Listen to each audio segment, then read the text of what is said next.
What's poppin', everybody? This is Phil. Again, my co-host is not here today. Still working out this whole quarantine thing, but I'm here though, so that should be just as important. It's always a plus. And also, before we get this started, I'd just like to say, if you're looking for any 3D printing, this Stanford 3D Design is the guy for you. He sent me in a couple of these, so when we get bigger, which hopefully is soon, hopefully we get some guests on. This whole quarantine thing has a little bit of a mix-up with a lot of that stuff, but Stanford Design, 3D Designs, he makes some quality product. This is for headphones. In case we need to use them. I don't need to use it right now because I'm the only one here.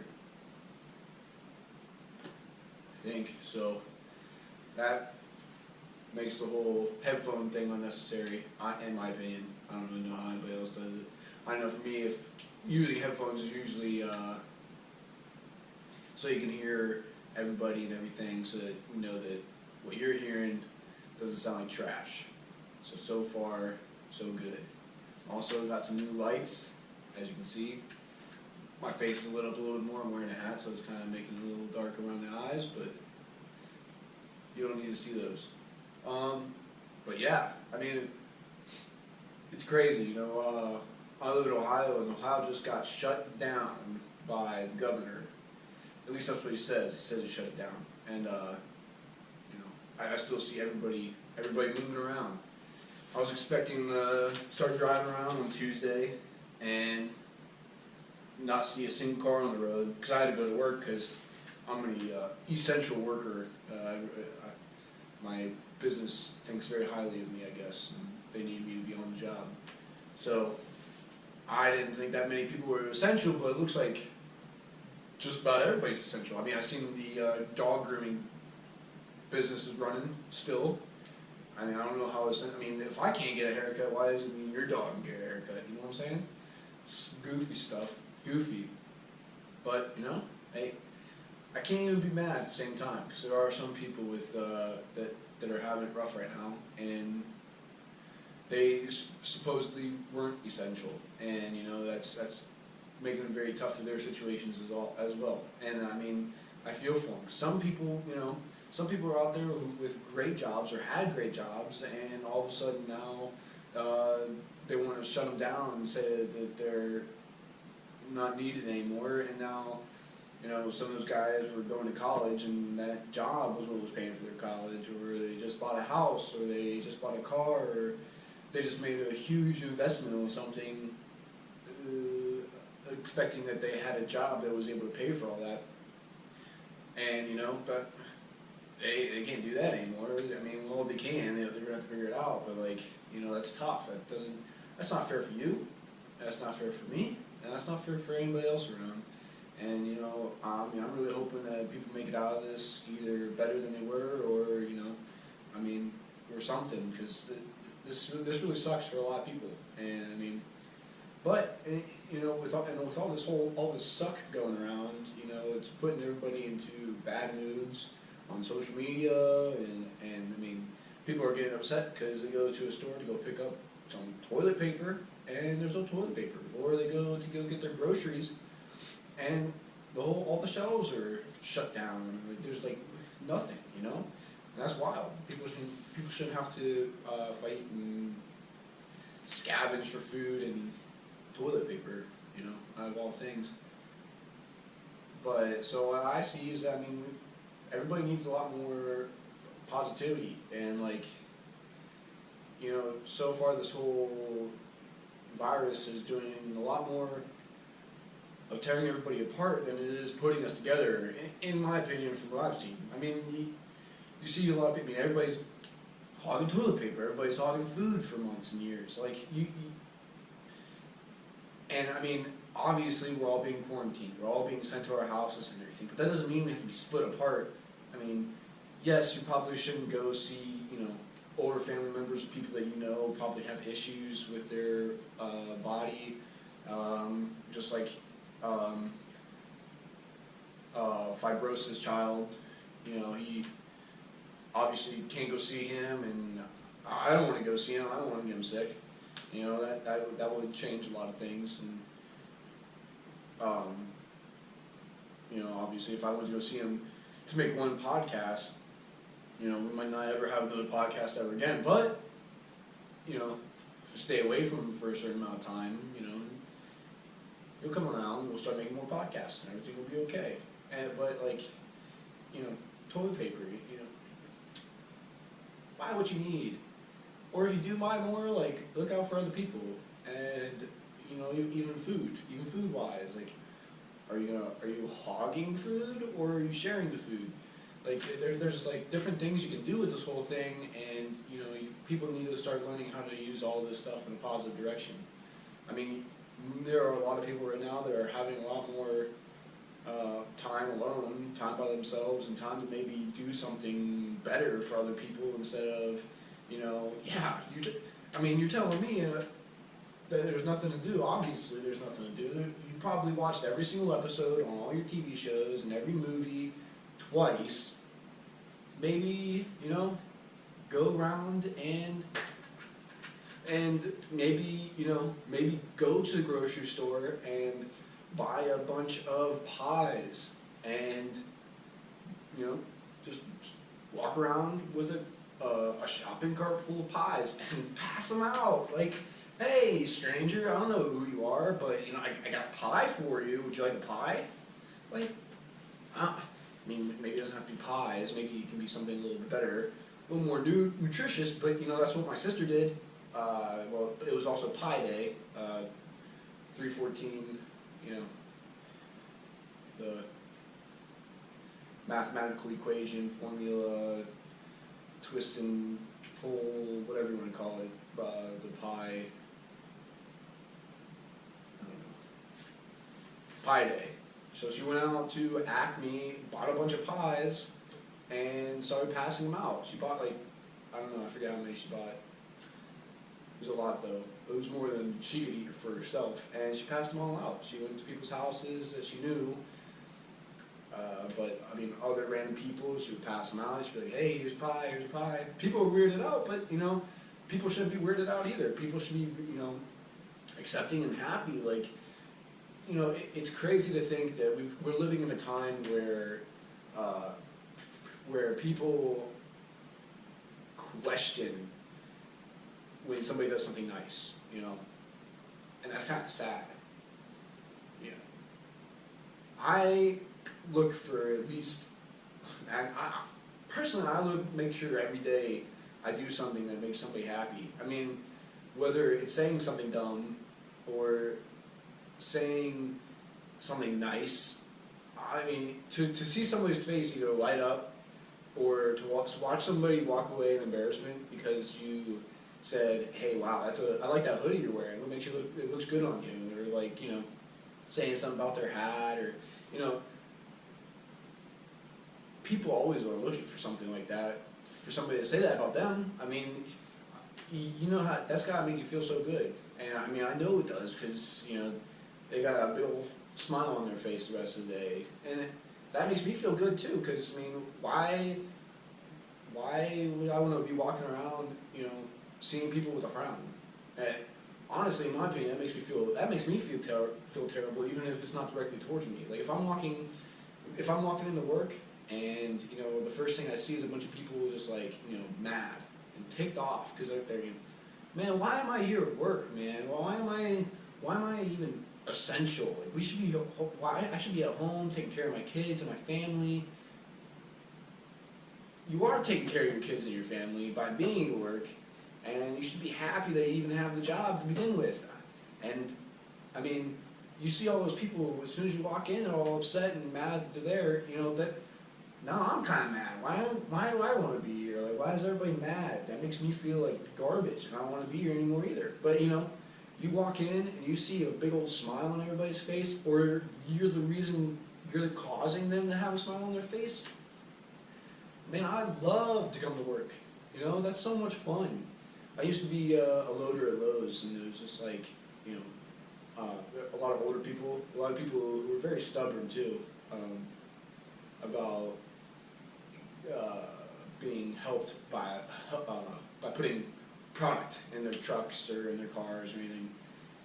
And you know, that was the best job I ever had, because it was just like I'm always helping somebody, making sure that they were able to go forward with what they were trying to do with the rest of the day, and not have a struggle or get themselves hurt. And you know, making somebody who is stubborn about being helped feel goofy or feel like an idiot for not accepting help. You know, that was my route. I always did it, but I mean, I did it in a friendly way, but it always worked, and everybody was always happy leaving the store, and they're always leaving in a good mood, and I couldn't stop not wanting to come to work. It was weird. And you know, you need more of that around, you know, just like waving at people, saying hi, excited to see that they're there at work, you know, excited to see that they're around, that they're happy as well, and you know, and help them. Like, come on, how hard is it to just, you know, buy somebody a drink of soda, Gatorade, you know, right? Obviously, right now, for a lot of people, times are tough, money's tight. Like, you got to think about yourself. You got to make sure you're safe, and you got to make sure you're okay. But at the same time, help a brother out. You know. One thing I learned in the military is one of my buddies, he was taking a PT test, and PT tests are very, you know, you take it, you fail, it's not permanent, but it's on your record, and until you pass it the next time. Now, we don't have a lot of people in our unit that pass the PT test, so he thought to take it into his, what do I call it, take it into his arms, take it into his something. You probably understand what I'm saying. If not, I'm sorry you're lost. But he decided to take it on himself, there you go, and take one of the guys who wasn't doing well on the PT test and run with him. In doing so, he ended up failing the PT test because he couldn't pass his run. Which he can pass his run. He's a very, very athletic, very well-fit man, but he failed it because he tried to help somebody else out. And, you know, some of my sergeants came around and were like, telling him how much of an idiot he is, because now he just failed his test, and now he has to do year-round remedial, which just means, like, you know, before and after drill, you have to come and work out. Big whoop, but you gotta get up early and you have to leave late, so that's kind of an annoyance. But, you know, he was pretty upset. Pardon me. Pardon my carbonation. Pardon me. Whew. So he was pretty upset about it, so he took it up to his sergeants, and they were like, they looked at him and they were like, look, if you're in a gunfight, what's the first thing you should do? And, you know, the answer is make sure you're safe, you know. Make sure you're safe, then lay down cover fire, or check to make sure there's other people, check to see if you can help anybody else. I mean, if you're not safe, and you get shot, and you die, you're helpless. You can't do anything for yourself, can't do anything for your buddy.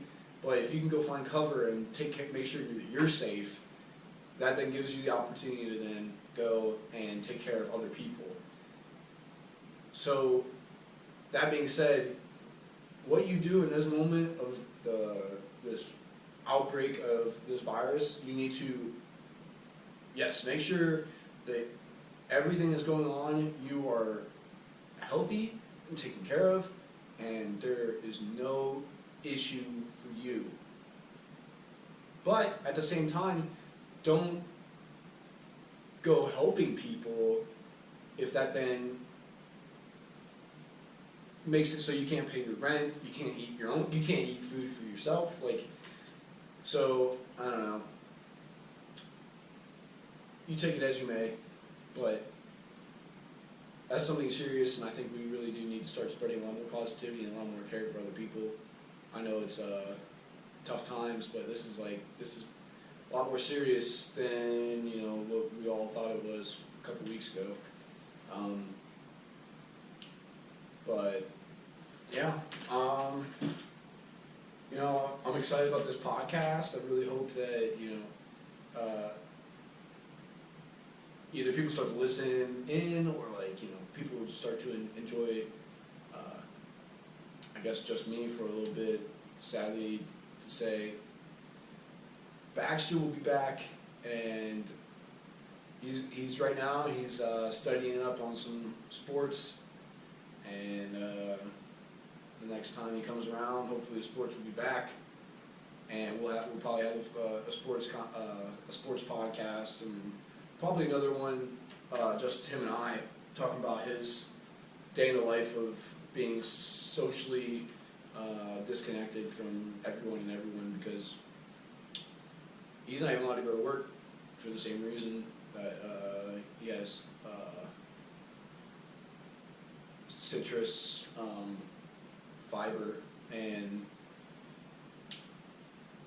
yeah. Also, I'm looking to get either like a board.